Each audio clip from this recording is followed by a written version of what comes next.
خب میخوام چند تا phrasal verb ببینیم. اینو دارم امتحان میکنم ببینم کوالیتی ویدیو چطوره. شما که دیدید بهم میگید. ببینید phrasal verbs دو تا داریم. یکی separable. خب یعنی چی؟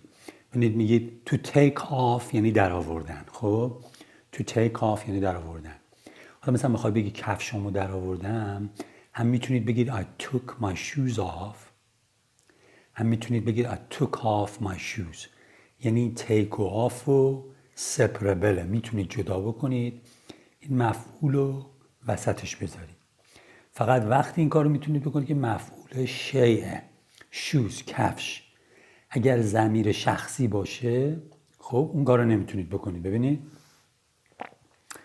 However, when a pronoun is used instead of a noun, the pronoun must be placed between the verb and the particle. پس ببینید اینجا them اونها شی نیستش، پس اینو نمیتونید اینجوری بکنید. میگید I took them off، نمیتونی بگی I took off them. I took them off. اونا رو در آوردم. I took them off. یه مثال دیگه. To put on یعنی مثلا اینجا هم میشه پوشیدن، هم میشه انداختن. مثلا she put a blanket on. یه پتو رو خودش انداخت. She put on a blanket. پس ببینید شیء میتونید اینو separate بکنید. She put on a blanket. She put on a blanket یا she put a blanket on. ولی نگاه بکنید she put a blanket on the bed. نمیتونی بگی she put on a blanket on the bed. Okay؟ کار نمیتونید بکنید. چون دو تا ضمیر داره. یکی بلانکت یکی بد. وقتی دو تا ضمیر داره اینجوری نمیتونید عوض بکنید. بعد اینجا هم که non-separable phrasal verbs. بعضی phrasal verb ها رو هم نمیتونید separate بکنید. مثلا تو run into اینجا منظورش رفت زد به درخت یا خودش خورد به درخت. He ran into a tree. نمیتونی بگی he ran a tree into. خب he ran a tree into. میگه he ran into a tree. He ran into a tree. حالا to come from ببینیم معنیش چیه. Come from, when you come from a place you were born there or lived there previously. پس میگه اهل فلان جاست. خب وقتی اینجوری استفاده میکنی میگه اهل فلان جاست. مثلا Mike comes from Alaska so he's used to cold weather. این اصلا عادت داره به هوای سرد. اهل آلاسکاست، از آلاسکا اومده. خب اهل آلاسکاست. پس comes from Alaska.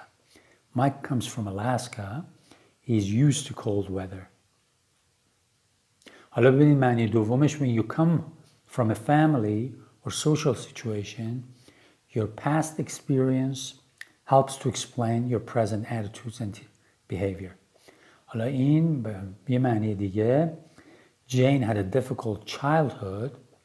She came from a broken home.